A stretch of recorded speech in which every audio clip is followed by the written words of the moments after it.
It's a fresh week, a fresh round of Business Incorporated here on Channels Television. I'm Ini John McQuay. You're welcome. Well, let's start as usual with major markets from Africa. Now, trading sentiments were mostly negative at intraday, except for JSE index. The NGX seems to be losing that steam that we've been talking about for a couple of weeks now. It was down 0.29%, still holding the 52,000 level, while South Africa's index was in the green, up 0.31%. Elsewhere, Egypt's equities market stumbled. At intraday, its index was down 0.45%. While Nairobi Stock Exchange ended Friday's trading session in the negative territory.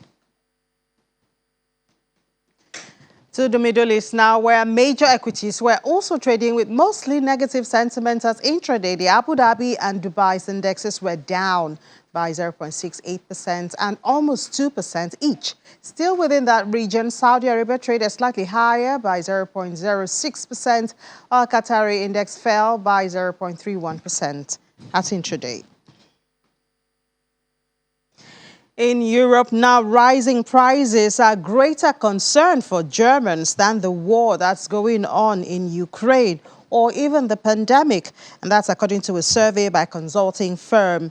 It's found that 40% of 1,000 survey respondents named inflation as their biggest worry. That's compared to 34% naming the war, where we have a correspondent working with Deutsche Welle now, Stephen Birdsley, joining us from Berlin. Hello, Stephen. Well, why do you think there's so much concern about inflation compared to the war, which seems to be a threatening factor just next door? Right, rising prices are a dynamic that's not just happening in Europe, it's happening around the world. And there are a couple of reasons for this. One is that economies are recovering from the corona pandemic. Most of them are, and that's putting more pressure on oil. So prices are rising there, and then that translates through to more expensive items, whether it's groceries, whether it's produced products, supplies, raw materials, things like that. Just transporting them costs more.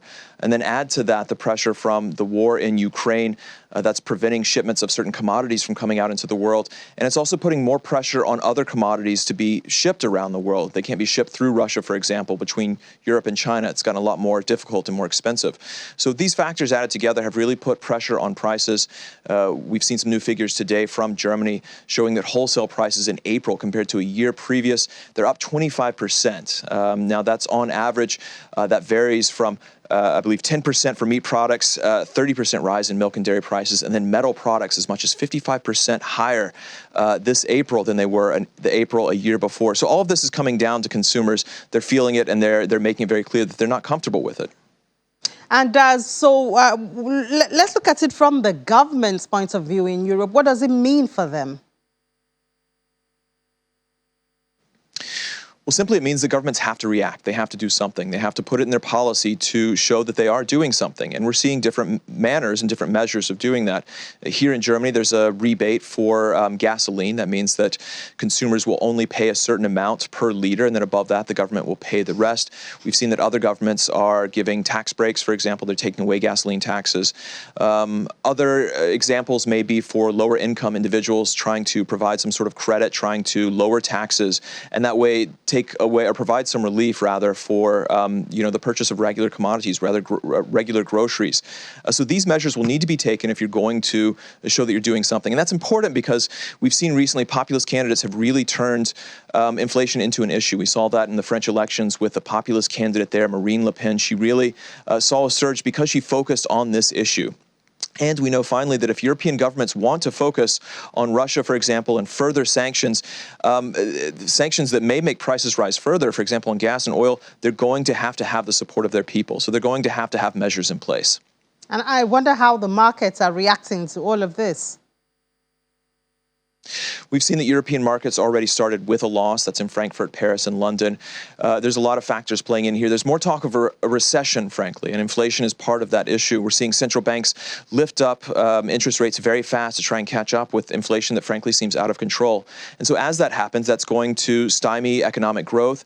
And the concern is that that's going to then, of course, bleed into business profit lines. And so that's why we're seeing the markets react.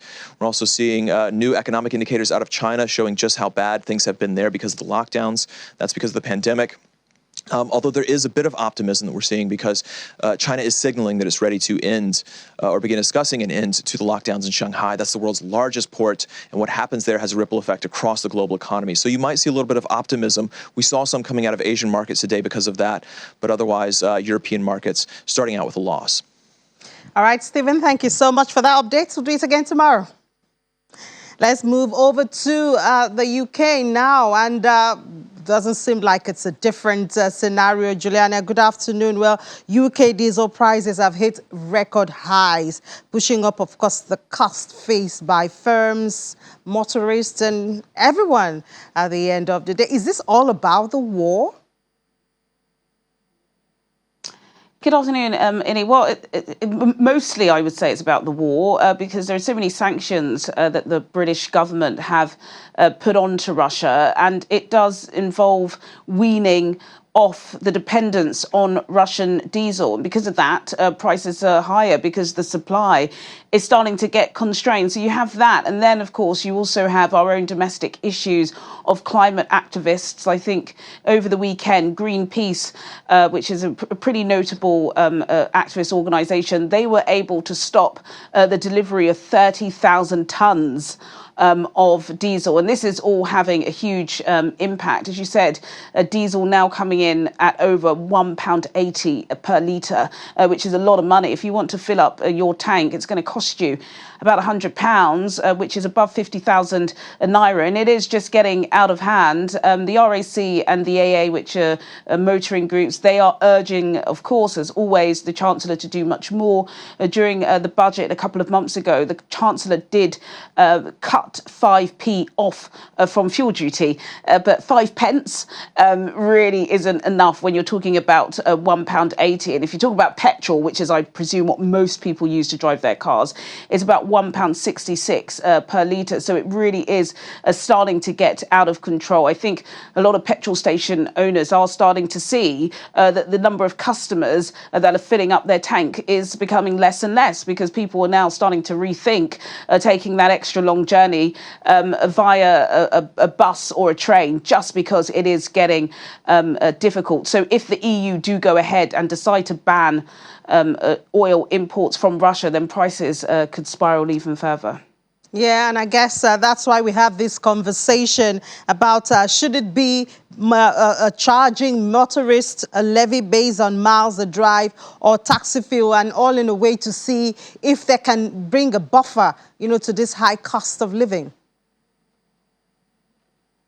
Yeah, you're right. I think in terms of the debate about what will be a quick fix for motorists, it's kind of at the bottom of the discussions at the moment. I think now what this information we've received by the motoring groups confirm is that there has to be an emergency budget. There's got to be something in place to get people through these really difficult times. I think because Britain is trying to be a world leader when it comes to tackling emissions and getting to that net zero by 2050, there isn't much. It's really difficult for fuel and the cost of fuel to dominate headlines here because we know we are banning the sale of new cars by the cars that are fueled by diesel and petrol by 2030. So we're really trying to transition to electric. So it's a very difficult debate for motoring organisations to have because really and truly the government do want people to be using the bus more, to be using the train and to be cycling.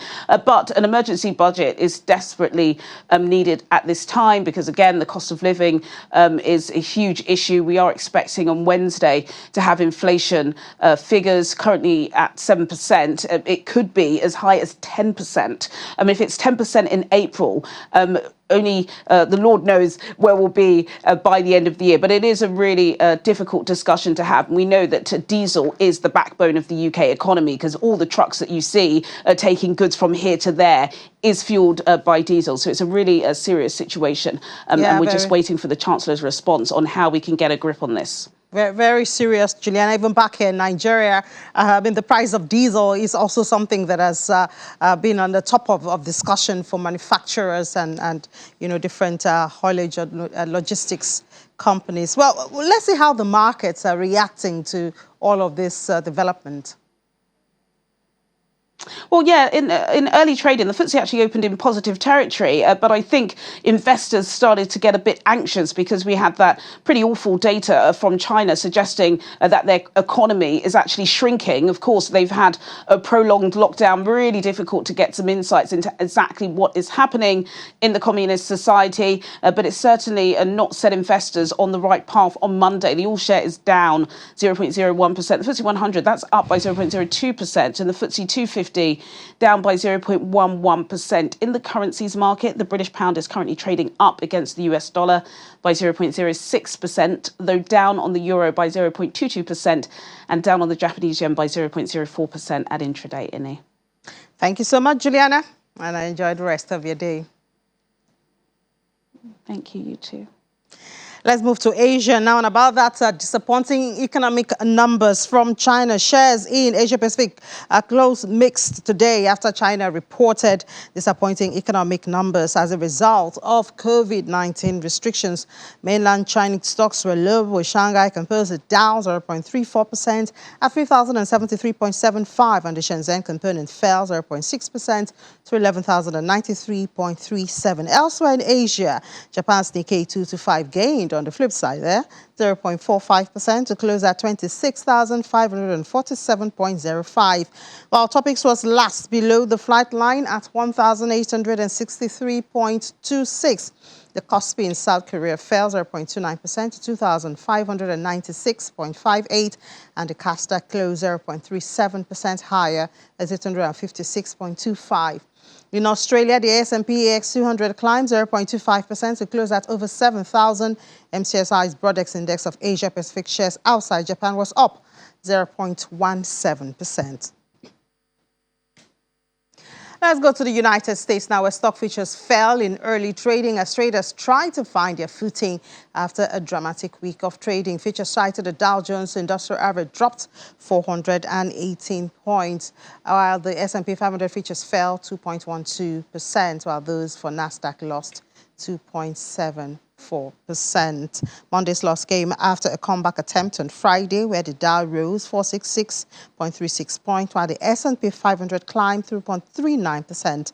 The Nasdaq Composite jumped 3.82% and posted the strongest one-day gain since November 2020. The S&P 500 16% off its record high, while the Nasdaq Composite is down more than 27% as investors hit growth stocks trading with lofty valuations, the hardest as interest rates spiked. Oil prices slipped today, giving up earlier gains as investors took profits after a surge in the previous session. But global supply fears loomed, with the European Union preparing to phase out a ban on imports from Russia. Brent crude futures declined 1.3% to $110.14, while U.S. West Texas Intermediate crude futures dropped 1.14% to $109.22. Pretty high. Both benchmarks jumped 4% last Friday. Earlier increased by more than $1 a barrel, with WTI reaching its highest since March the 28th, which is $111.71. The EU still aims to agree a phased embargo on Russia oil this month, despite concerns about supply in Eastern Europe, what diplomats and officials are suggesting for a delay or watering down of proposals. The international shipping industry is responsible for the carriage of around 90% of world trade, so vessel safety is critical. 54 large ships were lost worldwide last year, 2021. Total losses, however, went down by 57% compared to the past decade. The sector continued its long-term positive safety trend over the past year, but the Russia's invasion of Ukraine and the consequences may change that. That's why Alliance Global Corporate and Specialty has carried out research and released its safety and shipping report. Global Head of Marine Risk Consulting, Captain Rahul Khanna, joins us now for the details. Good afternoon, Captain Khanna. Thank you so much for joining us. Good afternoon to you. Thank you very much for having me. Great. So just give us some high points or highlights of the reports. I think the first start with good news that the safety record of the shipping industry has continued over the last decade, as we just mentioned. The total losses are down to 54 now from what it used to be 200 plus in the early 90s. So the overall loss record has been consistently improving in the last decade, a drop of as much as 57% in the total losses, which is great news, and actually it's a great testament to the shipping industry's resilience, which is carrying majority of the world trade on its shoulders. However, there are some concerns as we go forward, and as we've highlighted in our report. Key concern for last year has been obviously the Ukraine-Russia conflict, and that is creating quite a lot of issues for the shipping industry going forward. I think we've highlighted some of the other issues as the global supply chain constrictions that have been happening in the COVID times and has actually worsened because of the booming economy after the COVID restrictions were lifted across the world. Shipping industry is seeing a boom. There's a huge amount of trade that is happening. However, the supply and demand situation at the moment is quite mismatched in the sense that demand is quite high, and hence we are seeing rise in freight rates, and we are seeing a huge amount of shortage of supplies or shortage of goods across the world. We've also So, highlighted some other key issues yeah. So, in the report. yeah, I believe that a major distraction to that good report you talked about is obviously the war going on in Ukraine, because we have issues of loss of live vessels, trade disruption, sanctions, cost and availability of bunker fuel. Paint a picture for us what we expect to see if you were to carry out a report after the war or at the end of this year, for instance. Very difficult to do that because firstly we don't know how long the war is going to be. Hopefully it'll finish in very quick time from what we can only hope. But there are a few key things that has happened because of this war. There are three key impact areas of this war on shipping industry. I think the first very obvious one is the direct impact on the crew and the ships themselves. We have seen quite a few attacks on merchant ships as collateral damage of the war.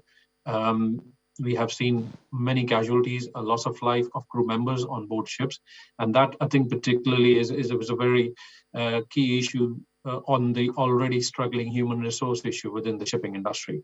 I think COVID had impacted the supply of the crew members quite severely because a lot of them spent long periods of time on board the ships and there was mental health issues for the seafarers. And this war hasn't done anything to help because as much as 14% of crew members on ships who are operating these vessels are coming in from Russia and Ukraine. And that means that there is huge question mark on the availability of these crew members.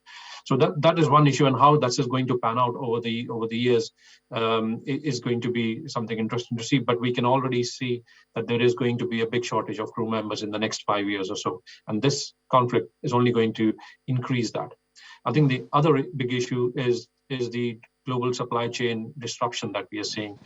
I think earlier in your program, there were some commentators mentioning about the same thing, that the disruption to the oil trade, the disruption to the supplies coming in from Ukraine and Russia is going to have a further impact into already struggling supply chains across the world. I think you can already see there's a huge shortage of goods coming in from the manufacturing hubs of Russia and Ukraine and into some other countries. And Black Sea area is at the moment pretty much a no-go zone because of this. And a lot of agricultural goods are coming in from this area, which aren't able to come out because the infrastructure within Ukraine is pretty much, well, if it's not destroyed, it's inaccessible. And there are sanctions which are now coming in. And there's a lot of pressure from sanctions on companies and countries to stop their supply lines which are coming in from Russia. And that will have another further impact on the shipping industry and the global supply chains. I think if we look into the future, let's say a year down the line, by the end of this year, if the conflict is still raging on, I think we'll see a major impact on supply chains, pretty much redrawing of the supply lines. Where do we buy our grains from? Where do we buy our oil from? This all needs to be readjusted, and that doesn't happen overnight, and it takes a lot of money and cost and effort in doing that. Yeah, it doesn't look like we will have a good conversation if we were to repeat this conversation a year from now, Captain Kana. And well, we'll watch the space, but doesn't look like a very good picture. Thank you so much for giving us highlights from your reports, Captain Roho Kana, and enjoy the You're rest of your welcome. day. So moving on now, Zimbabwe's foreign exchange auction has allotted $3.1 billion since its inception in June 2020. The country now, however, has 3 exchange rates, but the gap between them is too wide. The current auction rate is $173.27, while the interbank is $283.65, and the black market is $360 to 420. Talk about one of the issues we're facing in Nigeria, replicated there in Zimbabwe. Still in Zimbabwe, the country is allowing ordinary citizens with access to US dollars to import basic commodities for their own use to counter substantial price increases by retailers. The finance minister said that the government opened import of basic commodities to citizens with immediate effect. And this is to be done through lowering of import tariffs and other accompanying measures. The land borders between Morocco and Spain's North African enclaves reopens this week, precisely tomorrow, after the frontier was closed for more than 2 years because of COVID-19 restrictions and tensions between the two governments. The reopening will start gradually from tomorrow, and crossings will initially be limited to residents of Europe's passport-free Schengen area and their family members, and will be expanded to cross-border workers by the end of the month. The local economists on both sides of the fences that separate the tiny Spanish enclaves from Morocco depend on easy transfer of goods and workers. That's our program for this Monday. We'll do it again tomorrow. I'm Ini John Mekwa.